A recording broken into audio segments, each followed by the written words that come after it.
ಏನಂತ ಕರೀತಾರೆ ಅಂದರೆ ಇರುವ ಏನಂತ ಕರೀತಾರೆ, ಅನುವಾಡನು ಮುನ್ನವಾಡ. ಯಾರು ಇರುವವರು ಯಾರು ಅಂದರೆ ಜೀವಿಸುವ ದೇವರು, ಜೀವಿಸುವ ದೇವರು. ಅದು ನಾನು ಅನುಭವಿಸಿದ್ದೆ. ಮೊನ್ನೆ ಏನಾಯಿತು, ಅವತ್ತು 31ನೇ ತಾರೀಕು ಸೋಮಲಾಪುರ ಘಟನೆ, 5ನೇ ತಾರೀಕು,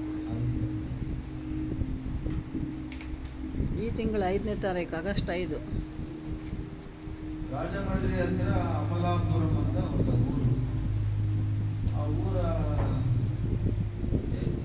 ಔಟ್ಸೈಡ್ನಲ್ಲಿ ಒಂದು ಚರ್ಚ್. ಅಲ್ಲಿ ಒಬ್ಬರು ಜಗನ್ನಾಥಪುರಂ ಅಂತ ಅಲ್ಲಿ ಚರ್ಚಿಂದ ಒಬ್ಬ ಪಾಸ್ಟರ್. ಬೇಟಲಪಾಳ್ಯಂ ಬೇರೆ, ಬೇಟಲಪಾಳ್ಯಂ ಸಮುದ್ರ ಪಕ್ಕದಲ್ಲೇ ಒಂದು ಚರ್ಚ್. ಅಲ್ಲಿಂದ ಕುರುಪಾವರಂ ಅಂತ ಪಾಸ್ಟರ್. ಅವ್ರಿಗೆ ಕಣ್ಣಿಲ್ಲ, ಒಂದು ಕಾಲಿಲ್ಲ, ಅವ್ರು ಪಾಸ್ಟರ್. ನಾವು ಬೈಬಲ್ ನೋಡಿ ಓದಕ್ಕೆ ನಾವು ಲೇಟ್ ಮಾಡ್ತೀವಿ. ಅವರು ಬೈಬಲ್ ಇಲ್ಲದ ಹಾಗೆ ಬೈಬಲ್ ಫುಲ್ ದೇವರು ಅವ್ರ ಜ್ಞಾನ ಕೊಟ್ಟಿದ್ದಾನೆ, ಬೈಬಲ್ ಓದ್ತಾರೆ. ಮೂವರು ಮೀಟಿಂಗ್ಗಳಿಗಾಗಿ ಬಳ್ಳಾರಿಗೆ ಬಂದರು. ನಮ್ಮ ಮನೆಯಲ್ಲೇ ಉಳ್ಕೊಂಡಿದ್ರು. 6 ಚರ್ಚ್ಗಳು ವಿಸಿಟ್ ಮಾಡ್ತೀವಿ ಅಂತ ಹೇಳಿದ್ರು. ನಮ್ಗೆ ಎಲ್ಲ ಏರ್ಪಾಟ್ ಮಾಡಿದ್ವಿ. 5 ಚರ್ಚ್ಗಳು ಮಾತ್ರ ವಿಸಿಟ್ ಮಾಡಿದ್ರು. ಒಂದು ಚರ್ಚ್ ಪ್ರಾಂತ್ಯದಲ್ಲಿ ಇಬ್ಬರು ದೇವರಲ್ಲಿ ನಿದ್ರಿಸಿದ್ರು. ಅದಕ್ಕೆ ಅಲ್ಲಿ ಮೀಟಿಂಗ್ ಕ್ಯಾನ್ಸಲ್ ಮಾಡಿದ್ವಿ. ಸೋಮಲಾಪುರಂ ಅಂತ ಒಂದು ಊರು, ಆ ಊರಲ್ಲಿ ಮೀಟಿಂಗ್. ಮಳೆ ಬಂತು. ರಾತ್ರಿ ನಾವೇನು ಮಾಡಿದ್ವಿ, ಜನ ಜಾಸ್ತಿ ಬಂದಿದ್ದಾರೆ. ನಾವು ಮಂದಿರದಲ್ಲೇ ಮಲ್ಕೊಂಡಿದ್ವಿ. ರಾತ್ರಿ ದೊಡ್ಡ ಮಳೆ ಬಂತು. 4ನೇ ತಾರೀಕು ರಾತ್ರಿ, 4ನೇ ತಾರೀಕು ದೊಡ್ಡ ಮಳೆ, ಊಹಿಸಲಾರದಷ್ಟು ಮಳೆ ಬಂದ್ಬಿಡ್ತು. ಬೆಳಗಿನ ಜಾವ ಚರ್ಚ್ ಹಿಂಭಾಗದಲ್ಲಿ ಬಾತ್ರೂಮ್ ಇದೆ. ನಾನು ಎದ್ದು ಹೊರಗಡೆ ಹೋಗ್ಬೇಕು.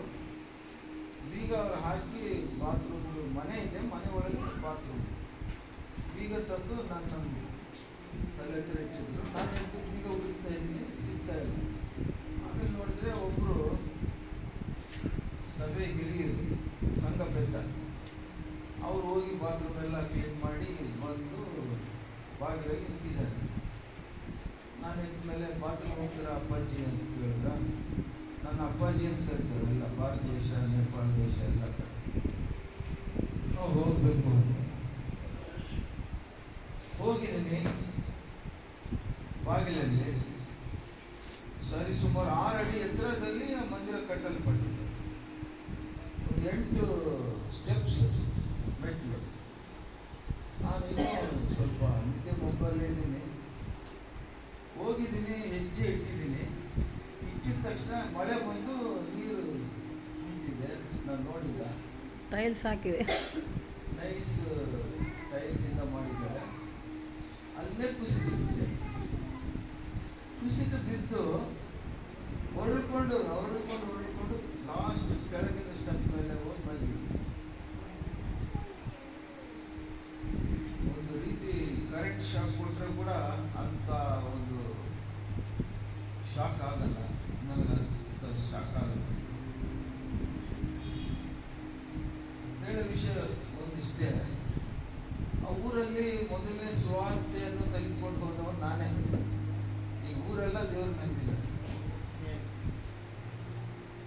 ಈಗ ಒಂದು ವೇಳೆ ಅದು ಹೊಸ ಸ್ಟೆಪ್ಸ್ ಎಲ್ಲ ಮೂಲೆ ನೈಸ್ ಇದೆ, ಎಲ್ಲೋ ಒಂದು ಕಡೆ ತಲೆ ಒಡೆದು ಹೋಗಿ ಕೈಕಾಲು ಮೂಳೆ ಮುರಿದು ಹೋಗಿ ಅಲ್ಲಿಂದ ನನ್ನ ಬಳ್ಳಾರಿ ಪಟ್ಟಣಕ್ಕೆ ಸಾಗಿಸಿದ್ರೆ, ಒಂದು ವೇಳೆ ಆ ಊರಿನ ಜನ ಏನನ್ನವರು, ಊರಿಗೆ ಸುವಾರ್ತೆ ತಂದ ಸುವಾರ್ತಿಕನು ದೊಡ್ಡ ಪಾಸ್ಟರು ಮಂದಿರದಲ್ಲೇ ಬಿದ್ದು ತಲೆ ಹೊಡೆದೋಗಿದೆ, ಮೂಳೆ ಮುರಿದೋಗಿದೆ ಅಂತ ದೇವ್ರಿಗೆ ಅವಮಾನ. ಹೌದು. ಆದರೆ ವಿಚಿತ್ರ ಆಶ್ಚರ್ಯ ಏನಂದ್ರೆ ಏನೂ ಆಗಿಲ್ಲ ನಿಮಗೆ, Hallelujah. ಏನೂ ಆಗಿಲ್ಲ ಅಂತ ದೊಡ್ಡ ಒಂದು ಅನಾಹುತ ಆಗಿದೆ, ಏನೂ ಆಗಿಲ್ಲ. ಹಾಗೆ ಲಾಸ್ಟ್ ಸ್ಟೆಪ್ ಮೇಲೆ ಒಂದು ಮಲಗಿದ್ದೀನಿ. ಆ ಸಂಘ ಬೆದ್ದ ಅವರು ಬಂದು ಎಬ್ಸಿದ್ರು. ಆಮೇಲೆ ಎಲ್ಲ ಚೆಕ್ ಮಾಡ್ಕೊಂಡ್ವಿ, ಏನೂ ಆಗಿಲ್ಲ. ನನಗೆ ತುಂಬ ಸಂತೋಷ ಆಯಿತು. ಇನ್ನು ನನ್ನ ಭಕ್ತಿ ಹೆಚ್ಚಾಯಿತು. ಹೇಗೆ ದೇವರ ನಾಮಕ್ಕೆ ಅವತ್ತು ಮೀಟಿಂಗು, ಎಲ್ಲ ಜನರು ಬರ್ತಾ ಇದ್ದಾರೆ, ಊರಿನ ಜನರೆಲ್ಲ ನೋಡ್ತಾರೆ. ಅಂತ ದಿನ ಒಂದು ವೇಳೆ ಡೇಂಜರ್ ಆಗಿದ್ರೆ, ನನಗೇನಾದರೂ ಆಗಬಾರದು ಆಗಿದ್ರೆ, ದೇವರ ನಾಮಕ್ಕೆ ಅವಮಾನ ಆಗಿರುವುದು. ಆದರೆ ದೇವರ ಅದ್ಭುತ ಸ್ವರೂಪನು, ಆಶ್ಚರ್ಯಕರನು, ರಾಜಾಧಿರಾಜನು, ನಮ್ಮನ್ನು ಕಾಯುವ ದೇವರು, ಕಾಪಾಡುವ ದೇವರು, ನನ್ನನ್ನು ಏನೂ ಆಗದಂತೆ ಕಾಪಾಡಿ ಆತನ ನಾಮಕ್ಕೆ ಮಹಿಮೆ ತಂದುಕೊಂಡಿದ್ದಾನೆ. ನಾನು ನಂಬೋದಿಷ್ಟೇ, ನಾವು ಯಾರೇ ಆಗಿರಲಿ ನಮ್ಮಲ್ಲಿ ನಂಬಿದರೆ 100% ನಂಬಬೇಕು. 100ಗೆ 100% ನಂಬಬೇಕು. 99% ನಂಬಿ 1% ನೀವು ನಂಬಿಲ್ಲ ಅಂದರೆ 99 ಅಂತಾರ 100 ಅಂತಾರ? 1% ನಂಬಿಲ್ಲ, 99 ನಂಬಿದ್ದೀರಿ. ಏನಂತಾರ ಅದನ್ನ? 100 ಅಂತಾರ, 99 ಅಂತಾರ. ಅಂಥವ್ರನ್ನ ಏನಂತ ಕರೀತಾರೆ? ಅಲ್ಪ ವಿಶ್ವಾಸಿ. ಏನಂತ ಕರೀತಾರೆ? ನಾವು ಅಲ್ಪ ವಿಶ್ವಾಸಿ ಆಗಿರಬಾರದು. ನನಗೆ ಸಂಪೂರ್ಣ ವಿಶ್ವಾಸ, ಈ ದಿನ ಮೀಟಿಂಗ್ ದೇವರು ನಡೆಸ್ತಾನೆ, ಅದ್ಭುತವಾಗಿ ನಡೆಸ್ಕೊಳ್ತಾನೆ, ಅದರ ನಾಮಕ್ಕೆ ಮಹಿಮೆ ತಂದುಕೊಳ್ತಾನೆ ಅನ್ನೋ ನಂಬಿಕೆ ನನಗಿತ್ತು.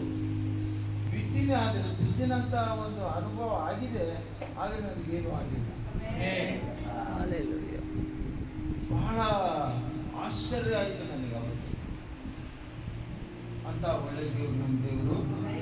ನೀವು ಕೂಡ ನಂಬಿದರೆ ಸಂಪೂರ್ಣತೆ ನಂಬಬೇಕು. ಯಾವ ರೀತಿ ನಂಬಬೇಕು? ಸಂಪೂರ್ಣ ನಂಬಬೇಕು.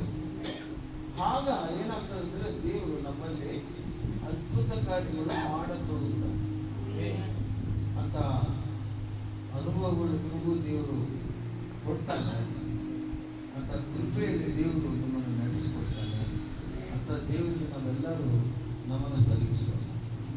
ಆಮೇನ್.